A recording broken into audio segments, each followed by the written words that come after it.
ہم بہت بھرپور الفاظ میں یہ ڈیمانڈ کرتے ہیں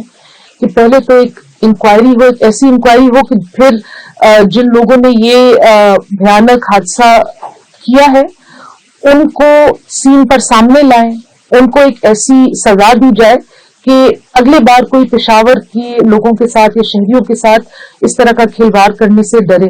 دوسری بات یہ ہے کہ ڈسٹرکٹ انتظامیہ کی طرف سے یا صوبائی حکومت کی طرف سے جو چھوٹی موٹی کمپنسیشن دی جاتی ہے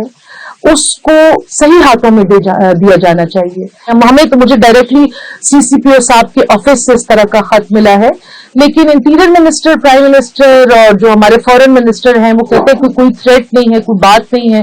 تو یا تو ان کی آپس میں کوآرڈینیشن نہیں ہے اور یا پختون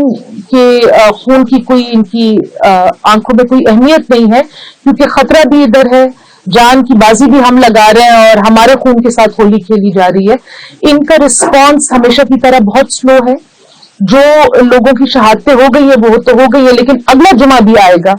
اگلے جمعے کو بھی ہم سب اور ہمارے بھائی نماز پڑھنے جائیں گے۔ تو اب یہ بتائیں کہ جی آگے آنے والے وقت کے لیے ان کا کیا سیکیورٹی پلان ہے؟ بار بار یہ بات انہوں نے کی ہے کہ ہمارے ساتھ ظلم ہوا ہے، جو ہوا ہے، لوگ جمعے کی نماز پڑھنے گئے ہیں اور ان کو ہر گھر میں 3 4 لاشیں پڑی ہوئی ہیں، ہر گھر میں یتیم بچے رو رہے ہیں۔ اور دوسری بات یہ ہے کہ جو ذرا ہوش میں تھے انہوں نے یہ کہا ہے کہ جی جو ہو گیا وہ تو ہو گیا، لیکن ہماری سیکیورٹی کے لیے آگے کیا اقدام حکومت کر رہی ہے؟ میرے حساب سے تو کسی کی وزٹ کا مجھے پتہ نہیں چلا، نہ وہ تو یہی کہہ رہے ہیں کہ ہمیں بتائیں کہ جی ہم آگے یہاں پہ کیسے زندگی گزاریں گے، انہی گلیوں میں، انہی مسجدوں میں ہم نے اپنا وقت گزارنا ہے۔ تو یہ تو بےچارے ان کی تو شہادتیں ہو گئی ہیں، آگے اب ان کی ہم اپنا سیلف ڈیفenس کیسے کریں گے؟ اور یہ پشاور کی جو شہری ہیں بہت امن پسند ہے، ان میں یہ کلچر نہیں ہے کہ بندوقیں لے کے، گارڈز لے کے پھریں۔